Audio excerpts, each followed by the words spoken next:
네, 인사드리고 시작하겠습니다. 영어를 가르치는 이율로 강사입니다. 네. 11시에 오신 걸로 알고 있는데요. 너무 시간이 좀 지났죠? 기시기 한 번만 할까요? 조금 릴렉스하게. 네. 저는 빨리 끝나는데 이번에 국어가 쉬웠다고 들었고요. 수학도 괜찮았다고 들었는데 영어는 상당히 어려웠습니다. 상당히 어려웠어서 전반적인 이야기를 좀 드리도록 할게요. 우선은 저는 이런 사람이고요. 보시면은 자료집 첫 페이지에 제가 지금 수업하고 있는 애들의 수가 좀 나와 있어요. 그래서 저는 빈강의 시는 없고요. 그래서 저는 훌륭한 사람이에요. 네, 저는 훌륭한데 이제 애들이 훌륭한 게 더 중요하잖아요. 그래서 말씀을 좀 드리도록 할게요. 우선은 항상 우리의 기준점을 좀 삼으실 포인트가 정답률 50% 이하인 문항이 몇 문항이 있었는지를 항상 기준점으로 삼으셔야 되는데 작년 수능이 굉장히 어려웠었던 시험이었죠. 작년 수능이 1등급의 비율이 3%로 한정되어 있는 시험이었었고요. 그래서 평가원장이 사과를 했습니다. 그래서 영어를 이렇게 어렵게 돼서 죄송합니다 라고 하고 또 어렵게 됐어요. 그래서 사과를 하고 또 사과를 또 해야 되거든요. 그래서 사과만 하다가 이제 끝날 것 같아요. 그래서 우선은 이번 시험은 50% 이하의 문항이 지금 총 12문항입니다. 그러니까 작년 수능에 비교하면 조금 없긴 한데요. 그래도 문제가 꽤 까다롭습니다. 이 정도면은 1등급의 비율은 4, 5 이 정도에 딱 걸릴 것 같고요. 평가원이 지향하는 바는 6에서 8이긴 한데 문제를 만드는 집단이 지향점을 잡기가 너무 힘들어요. 너무 힘들어서 아마도 학생들이 봤을 때는 조금 어렵지 않았을까. 특히 고3 학생들의 입장에서는 자기가 인생에서 본 가장 어려운 영어 시험이었을 거예요. 그래서 1, 2학년은 이 정도의 난이도가 아예 없기 때문에 많이 어려웠었던 시험인 건 맞습니다. 그래서 상대적으로 학생들이 멘탈적인 부분에서도 이렇게 어렵게 낼 수 있나? 라는 생각은 당연히 들었을 것 같아요. 당연히 그게 정상이다 라고 생각하시면 되고요.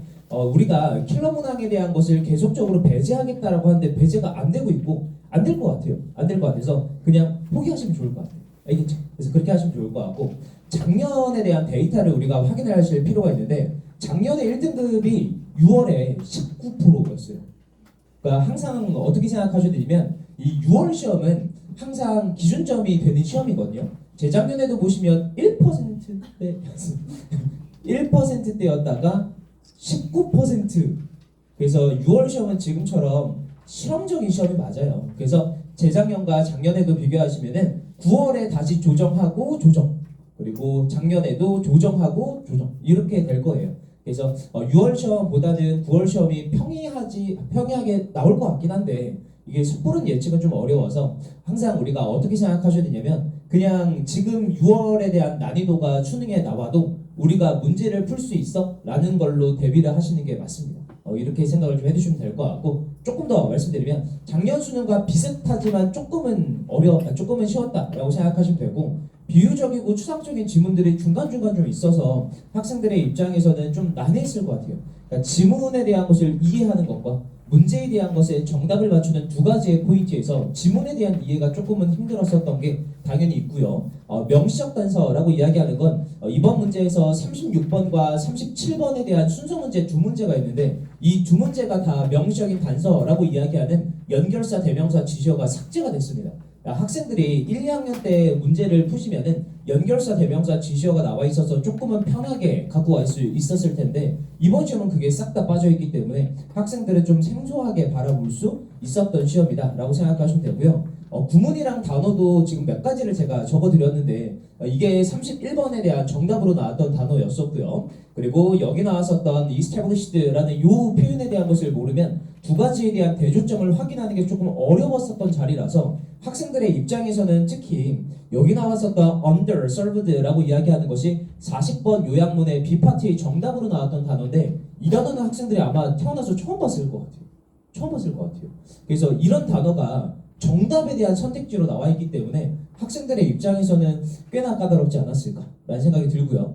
이랬을 때 우리가 해야 되는 방법은 사실은 뭔가 내가 생각하는 정답에 대한 단서를 기준점을 삼고 선택지를 비교했을 때 그게 이질감이 느껴지면 소거를 해야 되는데 이 속어에 대한 것을 학생들은 많이 해본 경험은 지금 없을 것 같아요. 그래서 아무래도 이런 시험을 맞닥뜨리면 학생들이 조금 까다롭지 않았을까. 특히 40번의 요약문이 오답률 3위인데 그 요약문이라고 하면은 우리가 어려운 유형이라고는 생각하지 않는 유형에서도 어렵게 출제된 문제가 있어서 학생들이 보다 조금은 이질감을 느끼고 조금 더 까다롭게 느꼈던 시험은 당연히 맞습니다. 당연히 맞아요. 그래서 조금 더 말씀드릴게요. 그 오답률의 분포에 대한 것을 보시면 앞에서 말씀드린 문장 요약이라고 이야기하는 것이 문 3위에 배치가 되어 있습니다. 그래서 우리가 학생들의 입장에서 보시면 우리가 좀 쉽게 접근할 수 있는 유형 역시도 어렵게 나오는 포인트들이 좀 있어서 아무래도 조금 까다로웠던 시험인 건 맞고요. 개인적인 생각은 혹시 잠깐 필기 좀 가능하세요? 33번, 34번, 37번 이거 세 개를 틀리는 건 괜찮습니다. 이거 세 개는 틀릴 수 있다고 생각해요. 33, 34, 37 이거는 틀려도 괜찮다라고 생각하고요. 21번이 오답률 5인데 이거는 맞춰야 되는 문제예요. 이거는 맞춰야 되는 문제라서 이게 오답률에 따라서 정답률에 대한 것이 당연히 달라지겠지만 학생들은 정답률과 오답률을 벗어나서 지금처럼 이거는 맞출 수 있고 이거는 너무 어렵겠다라는 부분들은 있어요. 그래서 그 우리가 세 가지에 대한 문제 정도는 이번 시험에 틀려도 저는 괜찮다고 생각해요. 저는 괜찮다고 생각해서 우리가 그 정도에 대한 생각은 해두실 필요가 있습니다. 작년 수능과 올해 6월에 대한 데이터를 다시 한번 확인을 좀 해두시면 작년 수능에 대한 문제가 지금 오답률 탑5에 있는 문제에 대한 오답률이 이렇게 배치가 되어 있고 올해 6월은 이렇게 배치가 되어 있어서 6월 시험이 작년 수능보다 약간은 평이하게 생긴 건 맞아요. 생긴 건 맞는데 영어는 다행히 만점에 대한 이슈가 사라졌기 때문에 세 문제를 틀려도 괜찮아요. 조금 착한 시험이에요. 그래도 세 문제를 틀려도 되는 시험이어서 우리는 이 45문항 중에 세 문제를 틀리고 이 네 번째 문제부터는 싹 다 맞춰줘야 되거든요. 근데 이 네 번째 문제에 대한 오답률을 보시면 오답률이 처참합니다. 76%, 71% 이래요. 그래서 76%, 71%이 구간에 있는 문제부터 싹 다 맞춰야지 1등급에 안착합니다. 이게 어려울 것 같아요. 이게 어려워요. 그래서 학생들이 시험에 대한 것을 보셨을 때 아무래도 중간중간에 있었던 문제들이 중간중간에 나와 있는 문제들이 꽤나 까다롭고 그리고 절대평가 영어는 이제는 쉽다라는 인식은 사라진 것 같아요. 사라진 것 같아요. 그래서 예측은 안 되지만 이 정도 난이도로 당연히 나올 수 있습니다. 작년 수능이 그렇게 나왔던 시험지이니까 우리가 조금은 어렵고 까다롭게 공부하실 필요는 있을 것 같아요. 근데 우리가 생각을 좀 해두실 게 그 이번에 6월 시험을 만약에 자기가 원하는 성적을 못 받았다라고 하더라도 그래도 저는 괜찮다고 생각해요. 이 괜찮은 게 뭐냐면 이게 영어는 시험지에 대한 난이도에 따라서 등급이 유동치잖아요. 이게 다른 시험지랑 달라요. 그러니까 국어 같은 경우는 어차피 상대평가니까 쉬운 시험은 다 같이 쉽게 보고 어려운 시험은 다 같이 상대적으로 보게 되는데 영어는 어떤 시험지가 어렵게 나오면은 자기의 등급이 갑자기 3이 나왔다가 좀 쉬운 시험지를 맞닥뜨리면 1이 나왔다가 이렇게 유동칠 수 있는 시험지이고요. 이번에 3 정도 나온 학생들이 작년에 쉬웠던 6월의 시험지를 보시면 1이 나올 거예요. 1이 나올 거예요. 그래서 이렇게 시험지에 따라서 점수가 유동친다라고 생각하시면 되고 특히 제가 수업하는 작년에 목요일반 같은 경우는 그 6월 문제가 너무 쉬워서 만점자가 60명이었어요. 그러니까 이게 어떻게 예측은 안 돼요. 예측은 안 되는데 어떻게 나올지를 모르니까 어렵게 공부를 하는 건 저는 맞다고 생각해요. 그래서 쉽게 나올 거야 라고 예측해서 우리가 틀리는 것보다 어렵게 나올 거야 라고 예측해서 그냥 어렵게 준비를 하다 보면은 그게 더 낫지 않을까. 개인적인 생각은 지금 9월에 조금 조정되고 수능에서 안정적인 조정이 되면은 이렇게 다시 한번 나올 수 있어요. 다시 한번 나올 수 있어서 조금 우리가 대비를 철저하게 좀 해두실 필요는 있지 않을까. 지금 표정이 너무 어두우세요. 근데 조금만 풀어주시면 안 돼요. 좀 풀어주시면 안 돼요. 그 아까 그 부원장님께서 말씀하셨듯이 제가 토요일 수업이에요. 토요일 날 수업했다가 다시 서울에서 일요일 날 수업했다가 지금 다시 온 거예요. 그래서 그저께 왔다가 오늘 왔거든요. 그래서 이제 어머니랑 통화하면서 왔는데 어머니가 그럴 거면 부산에 살아라 이렇게 얘기를 하셨어요. 부산에 살아라 이렇게 하고 그 제가 계속 그 야구장이 좀 가까이 있잖아요. 그래서 그 야구장 소리를 너무 듣고 싶었는데 그 우리 수업할 때는 그 소리가 안 들려서 지금 계속 아쉽거든요. 그래서 제가 요즘에 원래 전 야구를 좀 안 좋아하는데 최근에 학생들이 야구를 되게 많이 좋아하는 걸 느꼈어요. 그래서 제가 그 이렇게 쉬는 날에는 그 부산 롯데자이언츠 맞죠? 롯데자이언츠의 경기를 풀로 보거든요.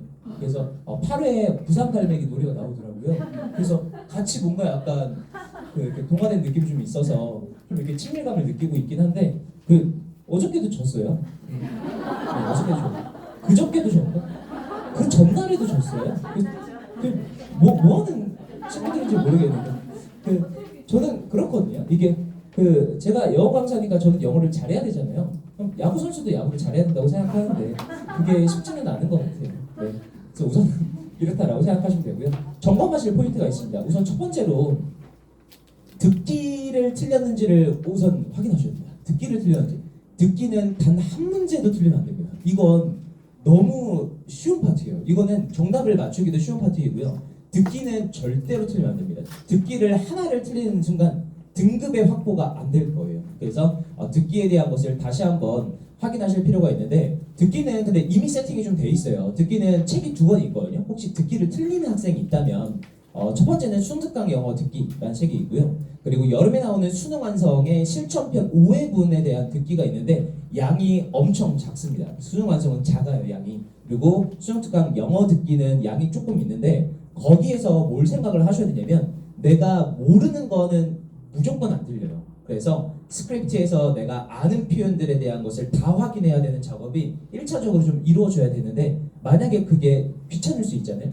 귀찮으시면 어차피 여름부터 계속 현장에서 모의고사에 대한 게 진행되니까 그때 확인하셔도 나쁘진 않을 것 같아요. 그래서 혹시나 틀린 학생이 있으시면 제가 매주마다 듣기 파일을 이제 7월부터 올려드릴 거니까 확인하시고 점검하셔서 이 부분은 깔끔하게 맞춰줘야 됩니다. 그래서 듣기에 대한 것을 틀리지 않았는지 점검하시고 두 번째는 뭐였냐면 기본적인 시험은 남들이 맞추는 건 내가 다 맞추고요.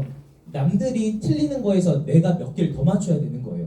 근데 이번 시험에서 예를 들어서 좀 쉬운 유형이죠. 뭐 22번, 25, 6, 7, 8 뭐 이런 문제에서 혼자 틀렸을 수 있거든요. 그래서 그런 부분이 있으면은 이거는 빠르게 점검을 좀 하셔야 됩니다. 제 수업을 듣는 학생들은 그냥 저한테 얘기를 하거든요. 그냥 이거가 제가 좀 약한 것 같아요. 이렇게 얘기하면 일주일 동안 왕창 풀어서 그냥 끝내버리셔야 돼요. 쉬운 유형을 틀리시면 그렇게 하시면 되고요. 세 번째는 단어인데 이 단어에 대한 건 지금 현장에서는 부모님들 아시겠지만 제 단어량이 빡빡해요.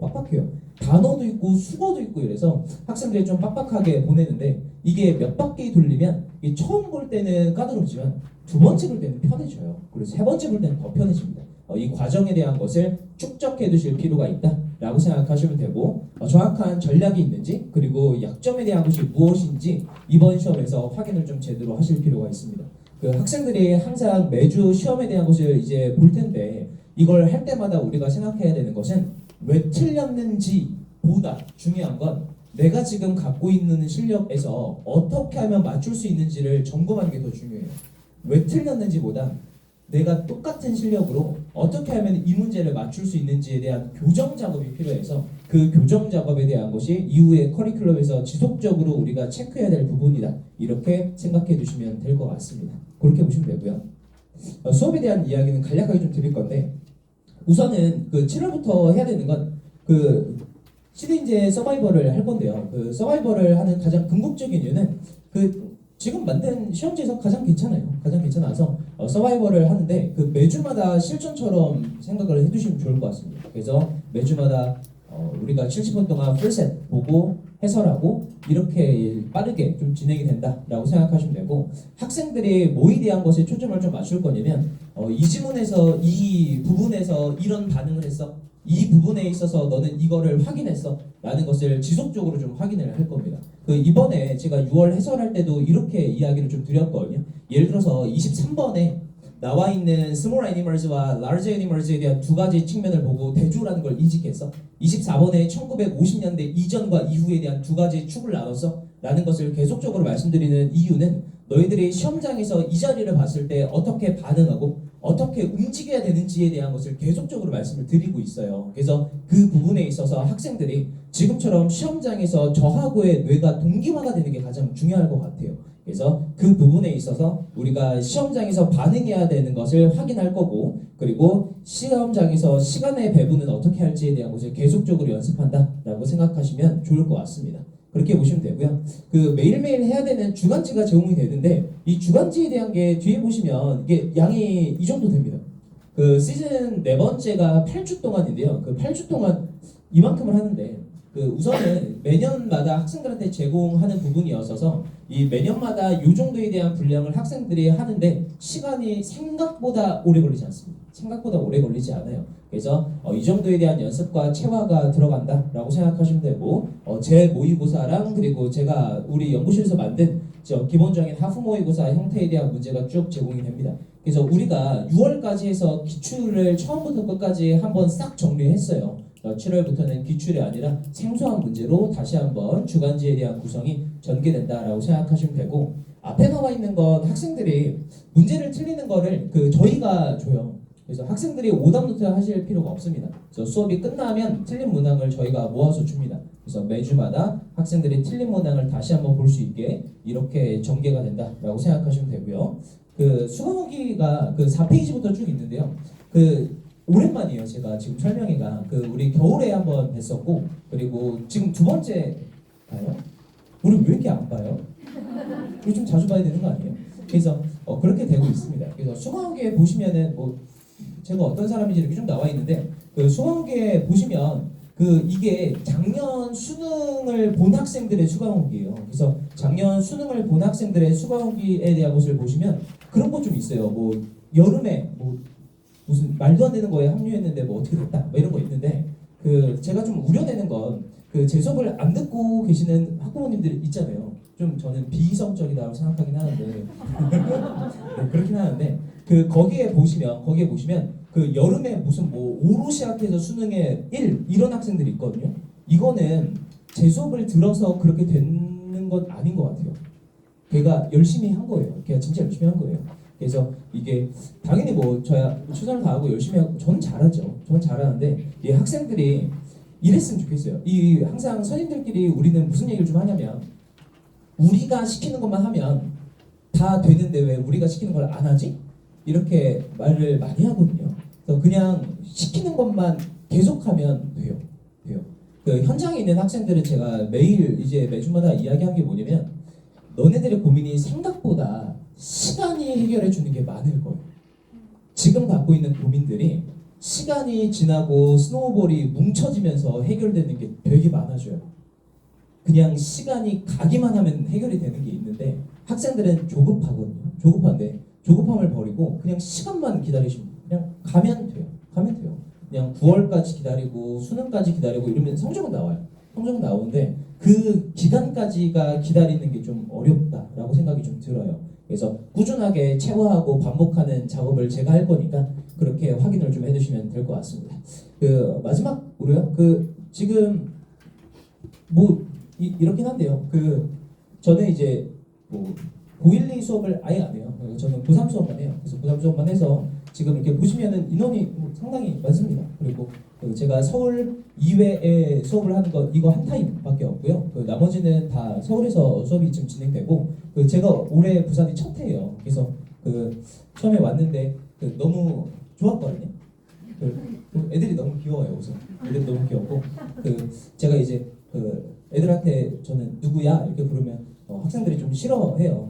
성 안 붙이면 좀 싫어하고 이런 것도 좀 귀엽더라고요. 그래서 처음에 이렇게 고백한 줄 알았다고 얘기하고 그래서 애들이 좀 귀여워요. 좀 귀엽고 제가 좀 놀랐었던 포인트가 예를 들어서 여기 친구들은 졸려라는 말을 안 한대요. 그래서 맞아요? 그래서 내가 졸려 이러면 아니요 잠 오는데요. 이래서 같은 말 아닌가? 라고 생각해서 여기에 오려면 제가 항상 새벽 6시에 일어나야 돼요. 그래서 금요일날 수업이 끝나고 잠깐 잤다가 새벽 6시에 일어나서 다시 기차표를 끊고 아침에 일찍 와서 수업을 하고 이 스케줄을 지금 1월부터 6월까지 이렇게 하고 있는데 이렇게 지치거나 힘들지 않아요. 학생들 보면은 다시 또 힘나고 또 이렇게 열심히 하는 게 그게 제 역할이니까. 그래서 올 때마다 굉장히 기분 좋게 오고 좀 행복하게 오고요. 애들도 지금 열심히 하는 친구들이 많아요. 그래서 좀 감사하게 수업을 지금 진행을 하고 있는데 학생들이 지금 이번 시험으로 좀 상처를 안 받았으면 좋겠어요. 이번 시험은 그냥 실험적인 성격이 강한 시험이었다라고 생각이 들어요. 그래서 학생들이 지금부터 아무것도 안 해도 9월은 등급이 올라갈 거예요. 9월은 이거보다 쉬울 거라서. 그래서 우리의 목적은 뭐라고 생각하셔야 되냐면 만약에 이번 시험을 잘 본 학생은 9월에 진짜 안정적인 1등급의 점수 이게 목표로 돼야 되고요. 이번에 만약에 한 3등급 정도였다라고 생각하시면 9월의 목표는 1 이어야 돼요. 2면 안 돼요. 1 이어야 돼요. 그래서 그 정도를 올릴 수 있는 시험지를 우리가 마주쳤을 때 그 정도로 확인할 수 있는지는 연습을 좀 해두셔야 됩니다.